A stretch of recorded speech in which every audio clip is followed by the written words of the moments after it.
Hello students. आज के इस वीडियो में हम लोग डिस्कस करने वाले हैं इंपॉर्टेंट बोर्ड्स न्यूमेरिकल जो सीरीज है उसका चैप्टर नंबर 4 जिसका नाम है थर्मोडायनामिक्स। तो चलिए शुरू करते हैं इंपॉर्टेंट न्यूमेरिकल्स। और फर्स्ट टॉपिक है हमारा, that is first law of thermodynamics. बड़ा ही कॉमन सा टॉपिक है, बहुत बार न्यूमेरिकल पूछे गए हैं। और फर्स्ट लॉ ऑफ थर्मोडायनामिक्स हमारे होता है that is Q equal to delta U plus W, where Q का मतलब क्या हो गया है, जो हम heat supply to the system. Delta U का मतलब हो गया है change in internal energy, and W का मतलब हो रहा है work done on the system. अब ये हमारे पास फॉर्मूला तो आ गया है जहाँ हीट है, चेंज इन इंटरनल एनर्जी है और वर्क है। आपको साइन कन्वेंशन याद रखना है। जैसे ये रहा हमारा सिस्टम, अगर हम सिस्टम को हीट दे रहे हैं, heat supply to the system is positive. Heat supply to the system is positive. अगर सिस्टम में से हीट निकल रही है, heat release from the system is negative. और अगर हमने वर्क डन किया है सिस्टम पे, है ना, work done on the system, work done on the system is negative and the work done by the system is negative, is positive. Clear हो गया है? तो एक सिंपल टर्म में हमें समझ में आ गया है कि जो हमारा साइन कन्वेंशन है, अगर हम सिस्टम को हीट दे रहे हैं, heat supply to the system is positive, heat release from the system is negative, work done on the system is negative, work done by the system is positive. And delta U stands for the change in internal energy. Temperature बढ़ता है तो internal energy बढ़ती है। और change in internal energy का एक formula और है हमारे, वो भी याद रखेंगे। Delta U is equal to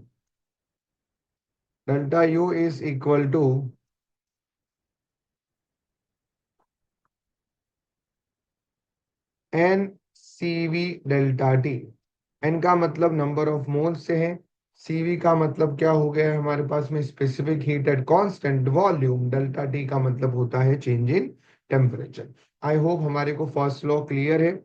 अब इस फर्स्ट लॉ पे कुछ न्यूमेरिकल हम देखते हैं। 2022 का न्यूमेरिकल है, हीट रिलीजेज। नाम से ही समझ में आ रहा है, क्या बोला हुआ, हीट रिलीजेज। हीट रिलीज हो रहा है वाइल 104। अब हीट रिलीज हुआ है, सिस्टम में से हीट निकल रहा है तो नेगेटिव में लूंगा, yes 125 kilo joule. Work done on the system है तो ये भी वर्क डन होगा नेगेटिव में, माइनस ऑफ 104 किलो जूल। आपको चेंज इन इंटरनल एनर्जी निकालना है। फर्स्ट लो लगाइए, Q equal to delta U plus W. Q को सब्स्टिट्यूट कीजिए, -125 डेल्टा यू प्लस वर्क भी है -104। इसको इधर भेजेंगे तो -125, ये इधर आके प्लस का 104 हो गया है, and that is equal to delta U. तो डेल्टा यू आपका आ रहा है -21 kilo joule. Clear? I hope हमारे को ये फर्स्ट क्वेश्चन क्लियर हो गया है। बोर्ड्स में जब न्यूमेरिकल कर रहे हैं तो मैं वापस रिपीट करूंगा कैसे लिखेंगे। पहले गिवन डेटा, है ना, ये गिवन डेटा, फिर फॉर्मूला, और फिर कैलकुलेशन। क्लियर हो गया है यहाँ पे? चलिए let's move to the second type. Second type है प्रोसेस, जहां पर हम अलग अलग टाइप की प्रोसेस पे डिस्कस करेंगे।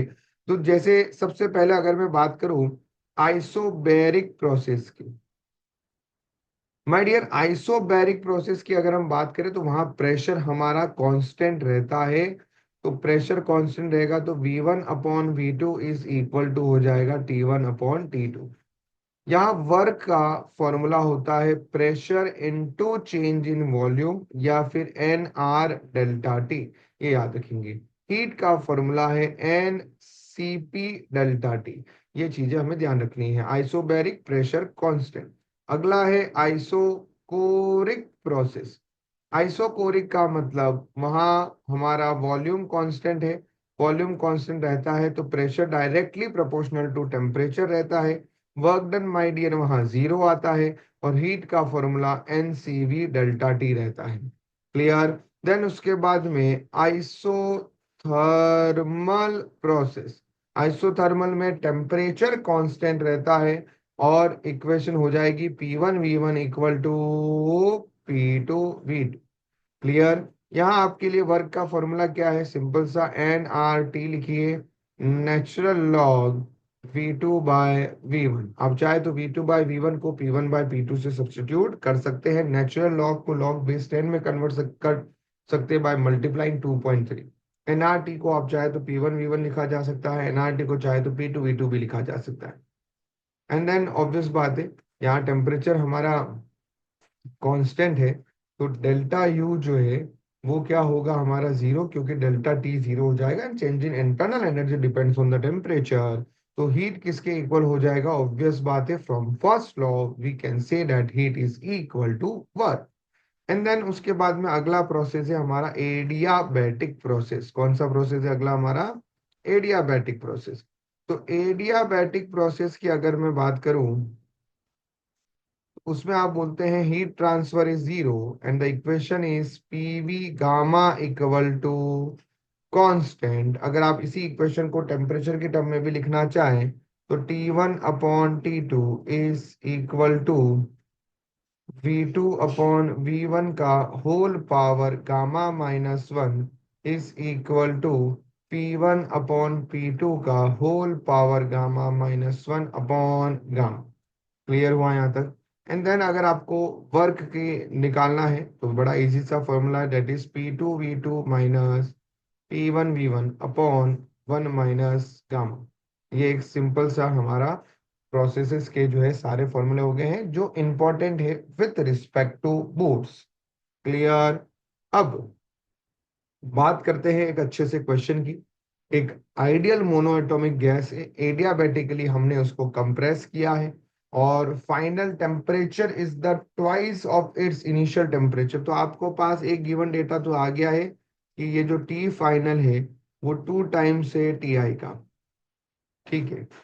और आपको रेशियो निकालना है फाइनल प्रेशर का इनिशियल के साथ। तो यार आपके पास में एक सिंपल सा पॉइंट है T1/T2 को आप लिख सकते हैं P1/P2 का whole power gamma -1 upon gamma. And mono atomic है तो गामा की वैल्यू होगी 5/3।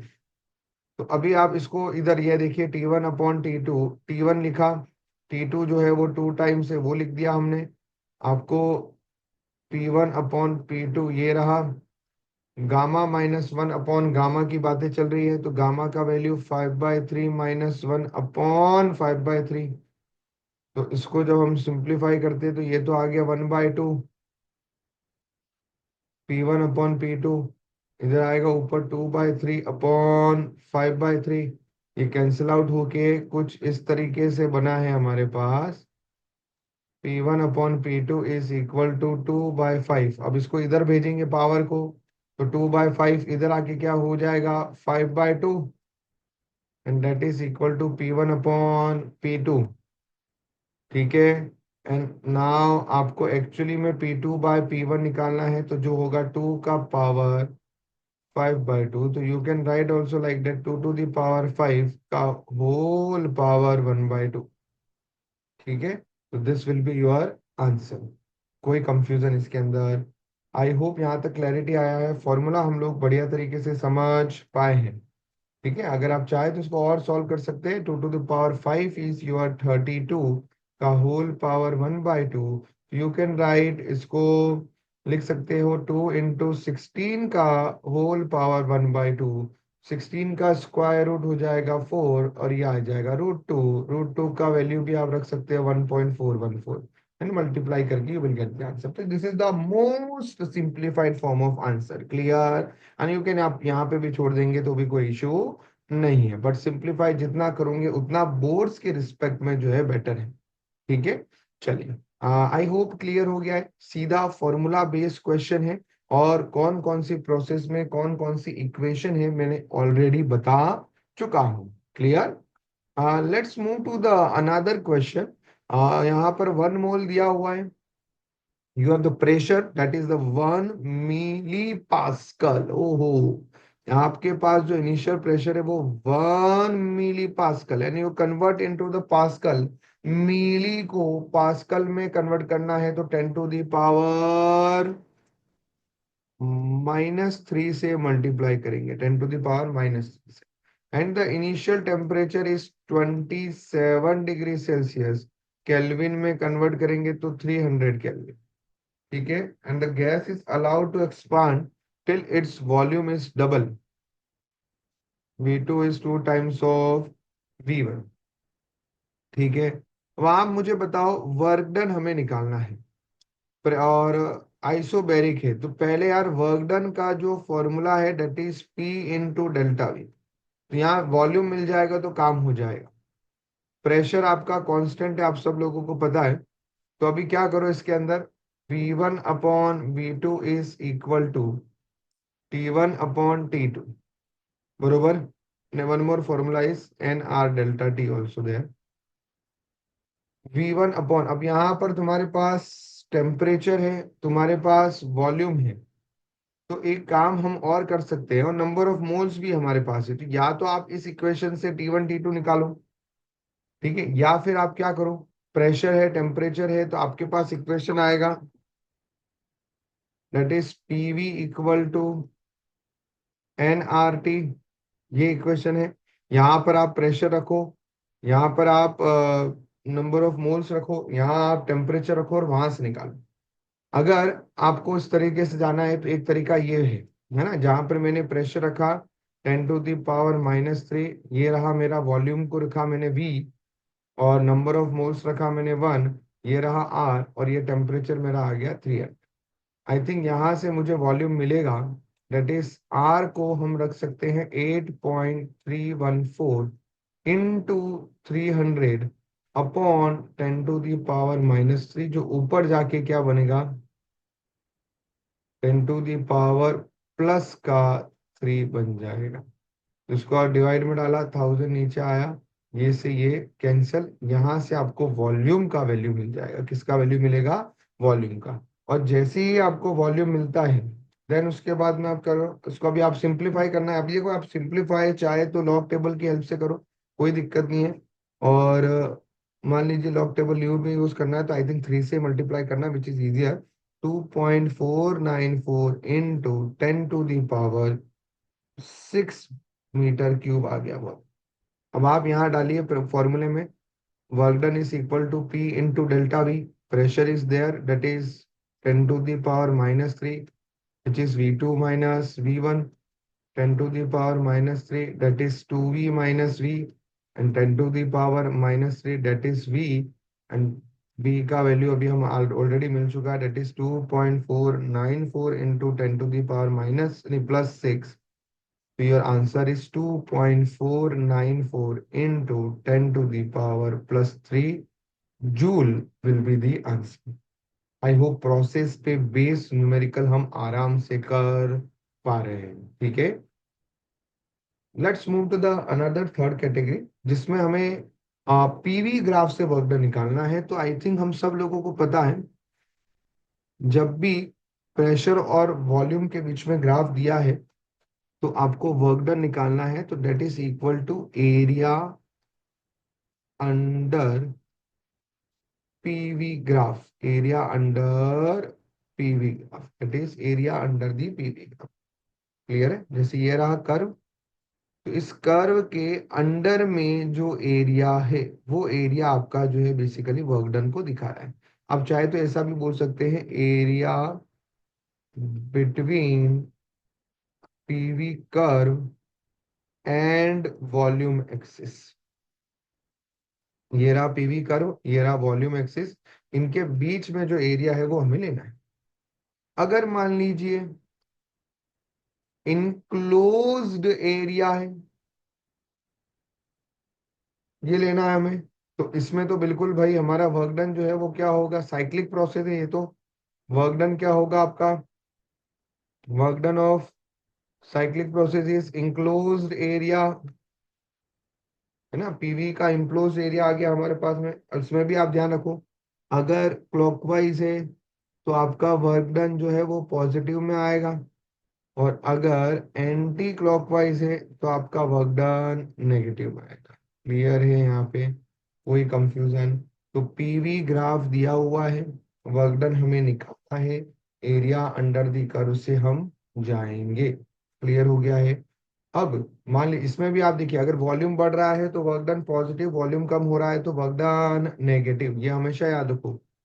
वॉल्यूम इंक्रीज हो रहा है, मतलब एक्सपांशन अगर लिखा हुआ है, क्या लिखा हुआ है, एक्सपांशन ऑफ वॉल्यूम, तो उस केस में आप वर्क डन को क्या लेंगे, पॉजिटिव। वॉल्यूम अगर आपका डिक्रीज हो रहा है, कंप्रेशन वर्ड यूज हो रहा है, कंप्रेशन ऑफ वॉल्यूम, तो कंप्रेशन ऑफ गैस है, तो वर्क डन आपका क्या होगा, नेगेटिव। आई होप ये वाला पार्ट हमें समझ में आ गया है। हमारे बोर्ड्स में पीवी कर्व ही आएगा, वीपी कर्व नहीं आएगा। इन केस वीपी कर्व होता तो क्लॉकवाइज में तुम्हारा वर्क डन हो जाता नेगेटिव, एंटी क्लॉकवाइज में पॉजिटिव होता, अगर वाई एक्सिस पे वॉल्यूम है और एक्स एक्सिस पे प्रेशर है, इस तरह से दिखता है। तो ठीक है, अभी बढ़ते हैं हम इसी के न्यूमेरिकल पे। एक छोटा सा न्यूमेरिकल है, हाँ। जो पहले दो टाइप है वो बोर्ड्स के एग्जाम में आ चुके हैं, अभी इस पे न्यूमेरिकल बोर्ड के एग्जाम में अभी तक तो नहीं आया है। बट जैसा कि बोर्ड्स का एक ट्रेंड है कि वो हर बार नया न्यूमेरिकल पूछते हैं, तो शायद मे भी इस बार इस पे न्यूमेरिकल आ जाए, तो इसीलिए हम प्रिपेयर रहेंगे, है ना। अब हमारे को वर्क डन निकालना है, साइक्लिक प्रोसेस दिख रहा है। अगर आपको इसका वर्क डन निकालना है तो आप क्या करेंगे भाई, इसका एरिया निकालेंगे, इनक्लोज्ड एरिया। और भाई ये क्या दिख रहा है, ये तो इलेप्टिकल शेप दिख रहा है, इसमें क्या करेंगे, पाई इंटू एक रेडियस लेना पड़ेगा, किसकी टर्म में हम लोगों को, वॉल्यूम की टर्म में, और एक लेना पड़ेगा किसकी टर्म में, प्रेशर की टर्म। कोई कंफ्यूजन, तो पाई इंटू वॉल्यूम की टर्म में कितना, यहां से यहां तक का कितना है, ये 6, 2 to 6 मतलब 4, तो यहां से यहां तक का गैप कितना हुआ, 2, तो 2 इंटू वॉल्यूम का यूनिट कितना दिख रहा है, 10⁻³ प्रेशर के टर्म में देखते हैं, 1 से लेकर 11 तक गया, मतलब गैप कितना है, 10, तो रेडियस कितना हो गया, डायमीटर 10 है, रेडियस कितना हो गया इसका, 5, और 10⁻⁵ हो गया। वैसे इलेप्टिकल है, ये बड़ा वाला हमारा क्या हो गया, मेजर एक्सिस, छोटा वाला इज द माइनर एक्सिस, तो भी उसका एरिया का फॉर्मूला पाई ए बी होता है। ए का मतलब क्या हो गया है, सेमी माइनर एक्सिस, बी का मतलब सेमी मेजर एक्सिस। मल्टीप्लाई कर देते हैं, और इवन पाई का वैल्यू भी आप रख दीजिए, 3.14 into 2 into 5 into 10⁻², इसको आप मल्टीप्लाई करेंगे, you will get the answer. I think 3.14, तो ये कैंसिल आउट हुआ, 10, तो 3140 joule will be the answer. Clarity है सबको, कोई कंफ्यूजन। चलिए, अब आते हैं इस चैप्टर के आखिरी टाइप पे, जिसपे भी बहुत बार अभी तक क्वेश्चन नहीं पूछा है, लेकिन सीईटी एग्जामिनेशन में बहुत बार क्वेश्चन पूछा गया है। एक अच्छा टॉपिक है, इंपॉर्टेंट टॉपिक है, कार्नोट इंजन। तो उसके लिए सबसे पहले हमें इंजन की एफिशिएंसी का फॉर्मूला पता होना चाहिए। एफिशिएंसी का फॉर्मूला है 1 - QL/QH। QL मतलब क्या हो रहा है, heat supply to the sink, है ना। और QH का मतलब होता है हीट गिवन, या heat extract from the source and given to the source, given to the engine. तो जो हीट इंजन हीट एब्जॉर्ब करता है वो होती है QH, जो हीट निकालता है वो होती है QL। उससे जो हमें मिल रहा है वो है वर्क डन। क्लियर, चाहे तो एफिशिएंसी का फॉर्मूला लिख सकते हैं, work upon work done by the engine upon heat supply to the. Clear है। बट अगर मुझे मैक्सिमम एफिशिएंसी लिखना है, जो कि होती है कार्नोट एफिशिएंसी, क्या होती है, कार्नोट एफिशिएंसी, तो that is equal to 1 - TL/TH। TL में, और ये याद रखना, ये टेम्परेचर किस में रखेंगे, केल्विन में। किस में रखेंगे, केल्विन में। तो that is TL/TH is equal to QL/QH। Clear हो गया यहाँ पे, कोई कंफ्यूजन। तो ये कार्नोट का प्रिंसिपल है कि जो हीट का रेशियो है वो टेम्परेचर रेशियो के इक्वल होगा, याद रखना है, टेम्परेचर दोनों को केल्विन में रखना है। अब यहाँ एक और चीज है, इंजन तो हमने पढ़ लिया है, रेफ्रिजरेटर की बात करते हैं। रेफ्रिजरेटर में आप सब लोगों ने भी सुना होगा कि हम एफिशिएंसी यूज नहीं करते हैं, हम coefficient of performance COP use करते हैं, which is beta is equal to, same इसमें क्या हो रहा है, डिजायर्ड इफेक्ट जो कि है हमारे लो टेम्परेचर से हीट को निकालना, upon work input which is QH - QL, that is equal to, अगर हमें मैक्स निकालना है, बीटा मैक्स निकालना है, तो क्या होगा, TL upon T H minus T L, ये आपको कार्नोट वाला जो है मिल जाएगा, कार्नोट वाला सीओपी मिल जाएगा, मैक्स सीओपी मिल जाएगा। क्लियर? तो ये एक चीज हमारे को याद रखना है, इस पे भी एक हमारे टेक्स्ट बुक में न्यूमेरिकल दिया हुआ है।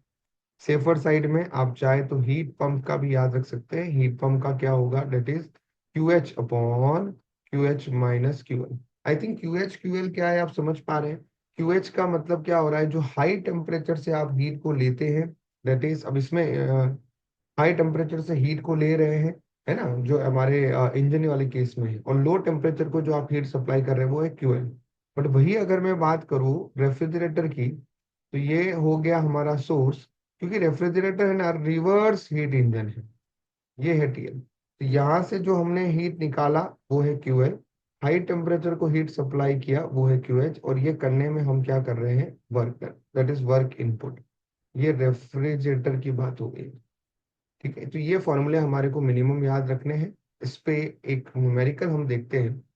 The Carnot engine receives the 2 kilojoule of heat from the reservoir at the 500 Kelvin. Receives, engine heat receive कर रहा है, तो that is Q H, 2 kilo joule. और ऑब्वियसली फ्रॉम द रिजर्वायर जिससे लिया है वो हाई टेम्परेचर रिजर्वायर होगा। वर्क डन किया है, हीट रिलीज कर रहा है सिंक को जिसका टेम्परेचर है 350 केल्विन। सबसे पहली बात, कार्नोट इंजन है, एफिशिएंसी अगर तेरे को निकालनी है तो तेरा सीधा फॉर्मूला 1 - TL/TH होता है। तो 1 - TL को लिख दिया तूने 350/500, तो answer become 150/500, which is equal to 0.3 fraction में। परसेंटेज में चाहिए तो 0.3 इंटू 100 कर दूंगा, तो आंसर बिकम 30%। ठीक है, कितना वर्क डन किया, वर्क डन निकालना है, तो वर्क डन का फॉर्मूला क्या होता है, that is Q H minus Q L. उसके लिए तुझे क्या चाहिए, क्यू एल, या फिर तू एफिशिएंसी के फॉर्मूले से भी जा सकता है सीधा अगर जाना चाहे तो। और एफिशिएंसी के फॉर्मूले से कैसे जाएगा, तो efficiency is equal to work upon Q H. तो तेरा वर्क कितना हो गया, एफिशिएंसी का fraction into Q H. Efficiency का फ्रैक्शन 0.3 है, और क्यू एच तेरा जो है वो कितना है, 2 जूल है। तो यह आंसर कितना आएगा तेरे पास में, 0.6 किलो जूल। ये वर्क डन हुआ हमारा। और अगला जो हमें पचा निकालना है वो है क्यू एल निकालना है। तो आई थिंक तेरे पास में वर्क डन आ ही गया है, Q H minus Q L. Work done को यहाँ लिख दे 0.6।